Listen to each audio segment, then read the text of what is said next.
Halo pemirsa, apa kabar Anda hari ini? Senang sekali Selvoya kembali menjumpai Anda dalam berita Kaltim hari ini. Sejumlah berita penting telah kami siapkan untuk Anda dan berikut 3 berita utama Kaltim hari ini.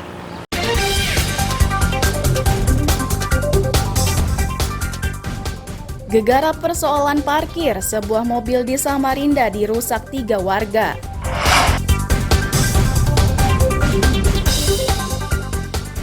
...1.966 kendaraan di Samarinda terjaring razia pajak kendaraan. Diduga hendak mencari makan, individu orang utan masuk permukiman Kampung Sidobangen, Kelai, Kabupaten Berau.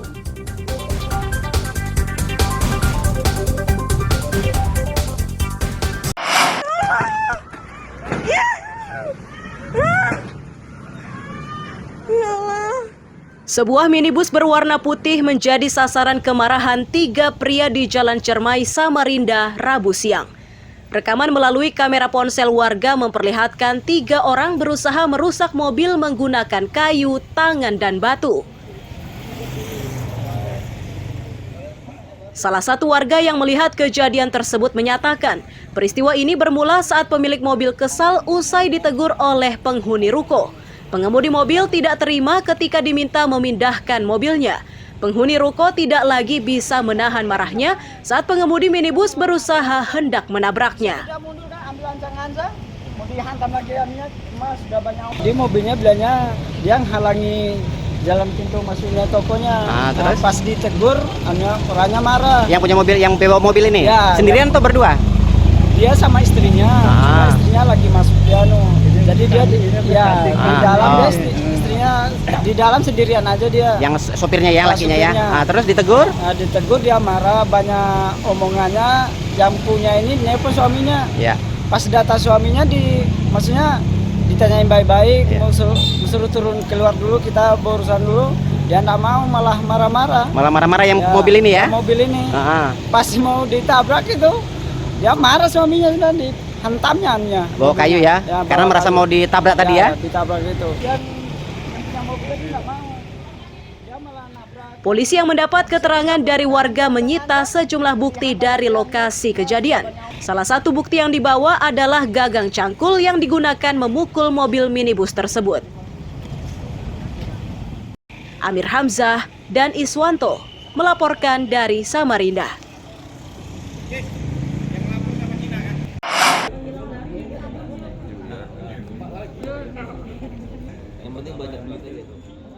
Barang bukti ratusan paket kosmetik ini disita polisi di Samarinda dari 2 wanita bernama Usiana dan Meilani yang kini ditetapkan sebagai tersangka. Dari pengungkapan ini turut disita 599 butir pil ekstasi yang diracik dan diproduksi oleh kedua tersangka.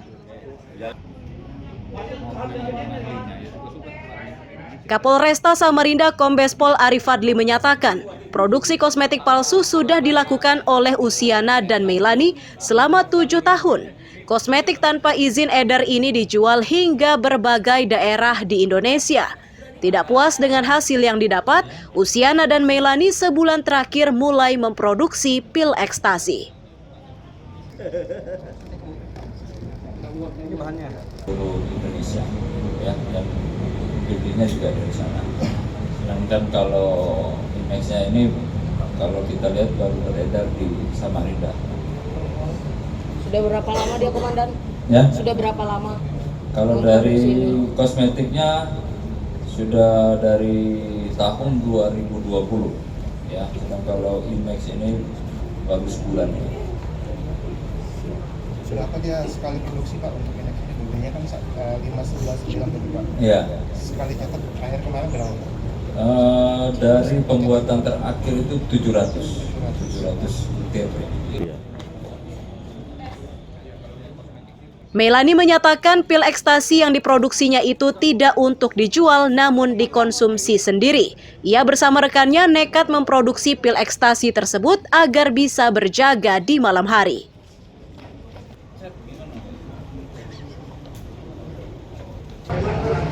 Apa tuh? Nenopasin, Baygon, terus sabu. Sabu. Sabunya. Sama itu. Daun itu, daun purik buat diet tuh. Buat diet itu dimasukkan situ ya. Nah, itu pasarnya kemana? Enggak, itu buat dimakan sendiri. Dimakan sendiri. Sebanyak itu dimakan sendiri. Ini saya makan. Sempat dijual enggak? Enggak ada pernah jual sih. Pernah dijual. Itu buat apa? Efeknya seperti apa efeknya? Efeknya nggak tidur. Nggak tidur. Iya kan memang buat ngurusin badan. Goyang. Akibat perbuatannya, Meilani dan Usiana dijerat pasal berlapis dengan ancaman pidana seumur hidup. Amir Hamzah dan Iswanto melaporkan dari Samarinda.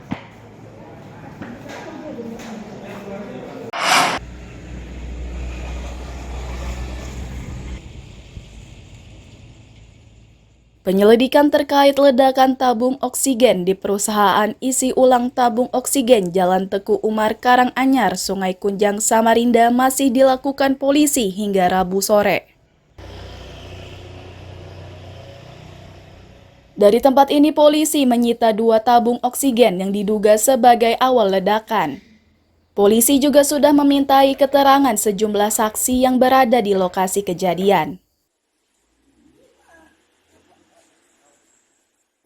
Kasetreskrim Polresta Samarinda Kompol Rengga Puspito menyatakan ledakan tersebut menyebabkan 3 orang terluka dan salah satunya masih dirawat intensif di rumah sakit. Dampak lain dari ledakan tersebut menyebabkan rumah warga rusak. Di hasil penyidikan kemarin sudah kita laksanakan juga koordinasi dengan Polsek Sungai Kunjang bahwa untuk sementara kami sudah melakukan olah TKP. Sementara kami masih kita lakukan pemeriksaan saksi dan kita masih tahap penyelidikan. Jadi kita masih menunggu dari beberapa keterangan saksi yang kita perlu periksa, termasuk bagaimana awal mula kejadian tersebut. Karena kan memang ini menjadi kasus ini viral dan kita juga perlu langkah-langkah penyidikan yang harus serius dan kami harus dalami lebih lanjut lagi. Karena bagaimanapun ini banyak korban 3 orang yang kita masih periksa juga bagaimana proses awal kejadian kebakaran tersebut. Ada kelalaian atau kesalahan prosedur? Masih kita dalami karena masih tahap penyidikan juga. Saat ini beberapa barang bukti yang disita dari lokasi kejadian diangkut ke kantor polisi untuk diselidiki lebih mendalam guna memastikan terjadinya ledakan. Amir Hamzah dan Iswanto melaporkan dari Samarinda.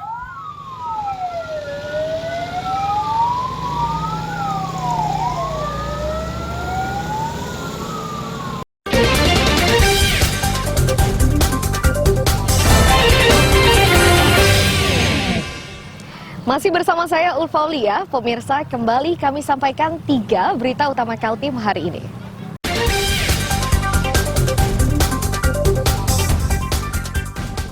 Gegara persoalan parkir, sebuah mobil di Samarinda dirusak 3 warga.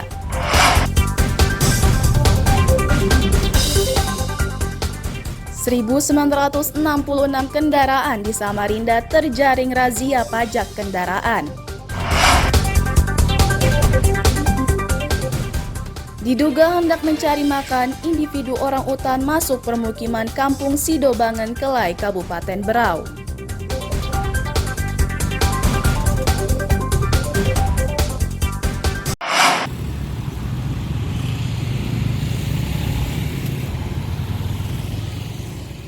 Mobil dan sepeda motor yang melintas di Jalan Kesuma Bangsa Samarinda diarahkan masuk ke halaman parkir Gor Segiri.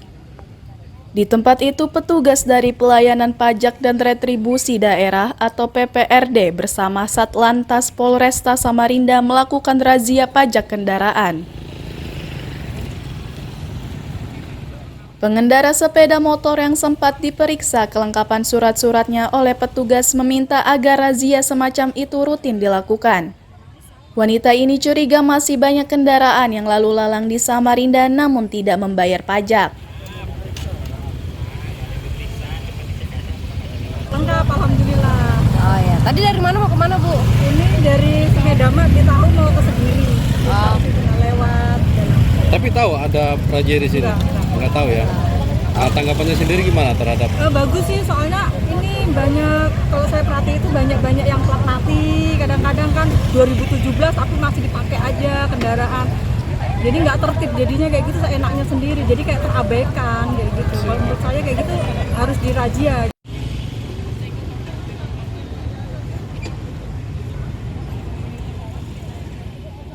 Razia jelang Ramadan itu petugas menjaring 1.966 kendaraan. Dari jumlah tersebut, mobil yang terjaring razia sebanyak 612 unit, sepeda motor 1.304 unit, dan kendaraan dari luar daerah 50 unit.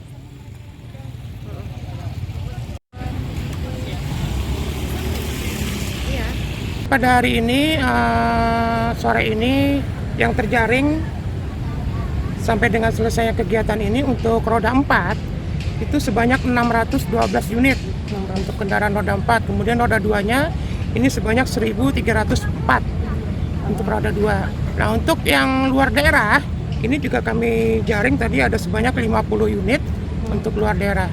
Nah, pada kegiatan pada hari ini wajib pajak yang kebetulan terjaring pajaknya mati, kami siapkan bis keliling untuk melakukan pembayaran di tempat. Untuk memudahkan pengendara membayar pajak, petugas menyiapkan kendaraan khusus untuk melayani pembayar pajak. Sedangkan pengendara yang belum bisa membayar pajak diberi surat peringatan. Amir Hamzah, Nina Erlina melaporkan dari Samarinda.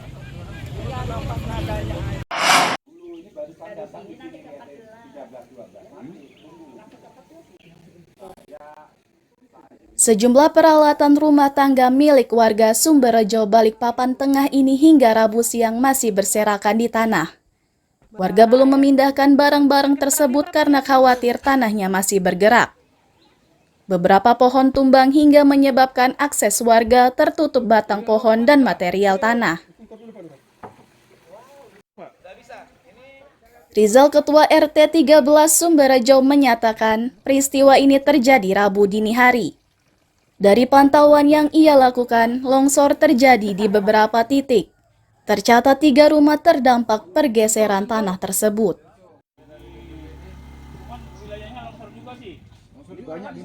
Ini seperti apa sih tadi, Pak? Ya tadi malam mulainya habis yang waktu hujan deras itu. Nah, saya rasa yang di tengah ini aja yang parah. Ternyata subuh yang ini yang longsor. Jadi orang tidak bisa keluar rumahnya dari atas itu. Ada beberapa kakak yang tidak bisa keluar karena jalannya tertutup. Terus ini kaki lima-nya yang ambruk. Dan di atas itu rumahnya juga sudah mau lari. Sudah mau turun semua itu.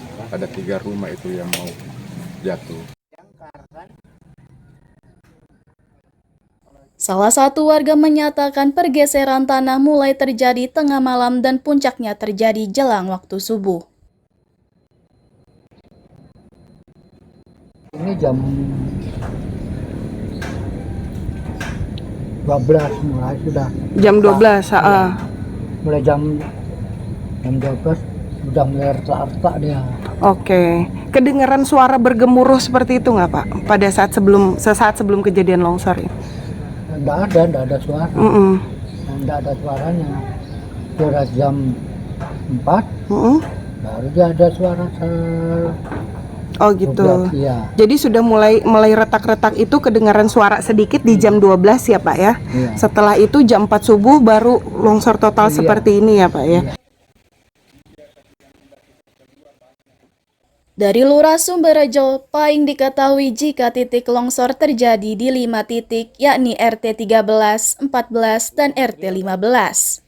Paing menyebut musibah ini merupakan dampak tingginya curah hujan.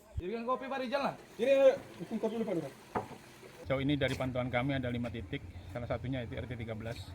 Sekarang kita berada di tempat RT 13 ini. Kemudian di RT 15, 14 itu adalah pohon tumbang yang melintas di jalan. Bahkan mengenai atap rumah warga. Pak, ini dampak dari cuaca hujan semalam, Pak? Iya, dampak dari cuaca hujan semalam yang sangat deras sekali hujannya. Dalam kondisi seperti ini, warga meminta pemerintah kota secepatnya menurunkan tim penanganan kebencanaan guna mengantisipasi meluasnya pergeseran tanah tersebut. Amir Hamzah dan Riani Mantini melaporkan dari Balikpapan. Orangnya bahaya juga ya. Kosong. Longsor di RT 36 Kelurahan Muara Rapak, Balikpapan Utara ini terjadi pada pukul 9 waktu Indonesia Tengah yang merupakan akibat dari hujan deras yang mengguyur sejak Selasa malam hingga Rabu dini hari.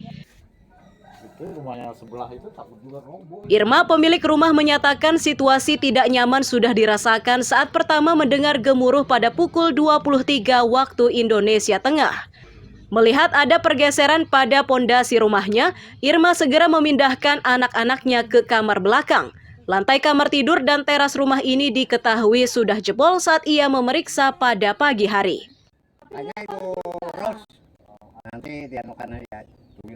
Oke Bu, ini kejadian jam berapa Bu? Kejadian apanya nih Mbak? Rumah rubuhnya ini. Kalau rubuhnya 4:30, tapi udah mulai geraknya itu jam 11 malam. Jam 11 malam pas pada saat hujan masih deras-derasnya ya Bu ya? Masih deras-derasnya. Saya mau tidur sama suami, tiba-tiba ada suara gerak. Saya pikir kucing saya mau cari tempat tidur kan. Ada tempat tidur di teras-teras itu. Pas kita keluar senter, tembok bawah ini udah bergeser sekitar 5 cm. Oke, ini yang runtuh ini teras dan kamar ya? Teras dan kamar. Teras dan kamar. Nah, pada saat kejadian ini masih ada penghuni di dalam kamar kah Bu? Nggak ada, karena kita pas sudah mulai bunyi-bunyi udah antisipasi, kayaknya udah mulai takut ya. Jadi anak udah saya angkut pindah ke kamar mama yang belakang. Kerusakan juga terjadi pada rumah warga lainnya. Agar rumahnya tidak roboh, warga memasang beberapa penyangga. Warga berharap pergeseran tanah tidak berulang agar mereka tidak bertambah cemas. Amir Hamzah dan Riani Mantini melaporkan dari Balikpapan.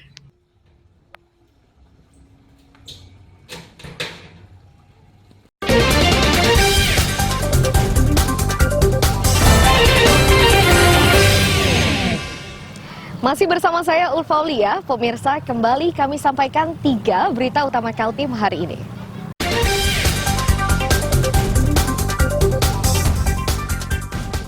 Gegara persoalan parkir, sebuah mobil di Samarinda dirusak 3 warga.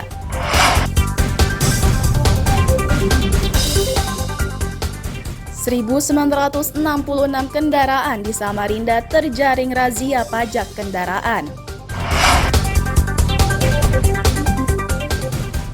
Diduga hendak mencari makan, individu orang utan masuk permukiman Kampung Sidobangen, Kelai, Kabupaten Berau.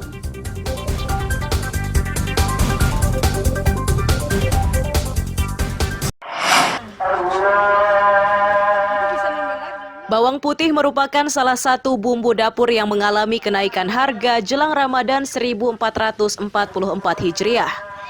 Bawang yang sebelumnya dijual dengan harga Rp450.000 naik menjadi Rp520.000 per karung. Sedangkan komoditi lainnya masih stabil. Bahkan cabai lokal turun drastis dari Rp90.000 menjadi Rp50.000 per kilogram.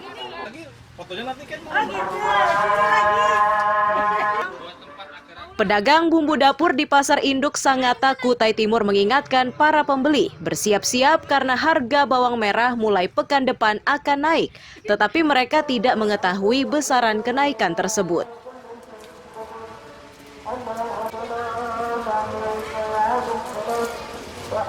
Ya, kalau bawang putih turun, Mas. Oh, turun.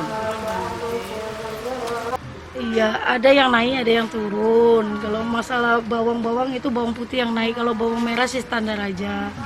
Terus kalau Lombok ada kemarin 2 hari peningkatan, tapi ini 2 hari ini ada penurunan. Itu aja. Kalau yang lain rata-rata normal. Untuk beras, Bu? Untuk beras ini 2 hari ini ada penurunan. Kalau kemarin sempat naik kan, naik sekali. Kalau dari tahun kemarin sih naiknya lumayan. Tapi ada sudah turun. Untuk bawang ini kira-kira kenapa naik ini, Bu? Kurang tahu ya kalau bawang putih. Masalahnya kalau bawang putih itu naik sekali, per karungnya aja sudah 520. Kalau biasanya kan cuma 450, sekitar 450. Sekarang sudah 520. Pedagang berharap kenaikan harga ini tidak terjadi pada semua jenis kebutuhan pokok. Hal itu dimaksudkan agar daya beli warga tetap tinggi. Amir Hamzah dan tim liputan melaporkan dari Kutai Timur.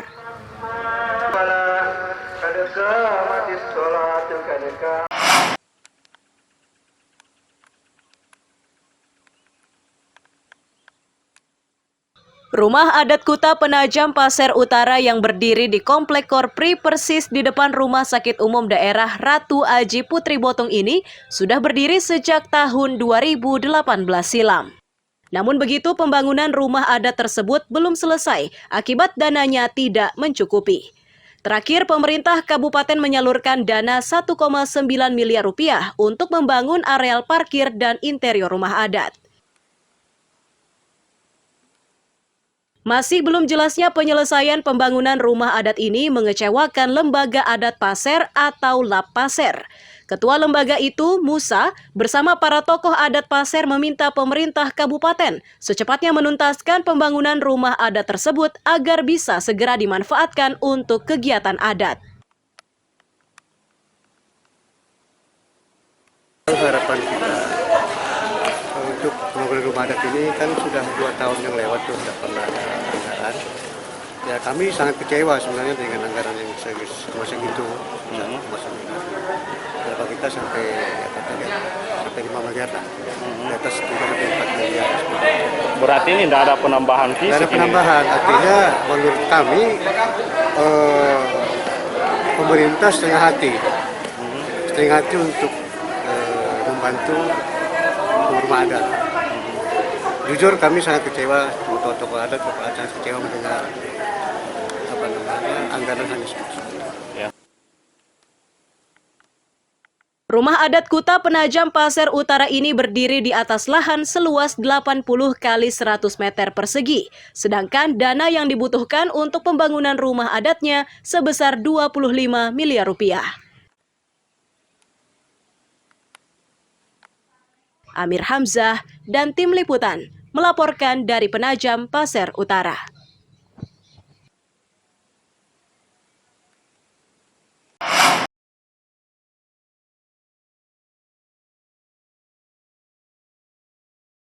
Satu individu orang utan memasuki permukiman warga di Kampung Sidobangen, Kecamatan Kelai Berau. Aksi yang terekam melalui ponsel warga itu dengan cepat tersebar luas. Diketahui orang utan itu masuk permukiman untuk mencari makanan. Kepala BKSDA Seksi Konservasi Wilayah 1 Berau, Denny Mardiono menyatakan, orang utan yang masuk permukiman ini jumlahnya lebih dari 1. Saat ini pemantauan masih dilakukan untuk memastikan kemungkinan pemindahan orang utan tersebut ke tempat lainnya. Hasil pantauan BKSDA, orang utan ini masuk permukiman untuk mencari makan. Kami mendapat laporan dari call center Balai KSDA Kalimantan Timur bahwa di Kampung Sidobangen, Kecamatan Kelai, Kabupaten Berau, ada beberapa individu orang hutan yang datang ke pekarangan rumah warga yang di lokasi-lokasi tersebut terdapat buah, rambutan dan durian dan pete. Jadi ada beberapa pohon yang didatangi oleh orang hutan. Selanjutnya kami BKS Seksi Konservasi Wilayah 1 Berau bersama-sama dengan teman-teman dari COP datang ke lokasi untuk melihat apakah orang hutan ini harus kita evakuasi ataukah cukup kita halau saja. Jadi beberapa hari ini teman-teman SKW 1 Berau dan COP memantau untuk melihat pola pergerakannya. BKSDA mengimbau warga tidak melakukan kekerasan kepada orang utan yang masuk permukiman. Jika menemukan orang utan di permukiman warga diminta hanya untuk mengusirnya. Amir Hamzah dan Miko Gusti melaporkan dari Kabupaten Berau.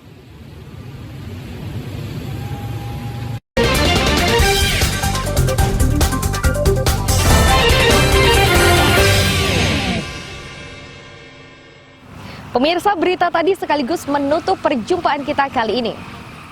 Akhirnya saya Elvolia beserta tim redaksi yang bertugas mengucapkan selamat pagi, selamat beraktivitas, sampai jumpa.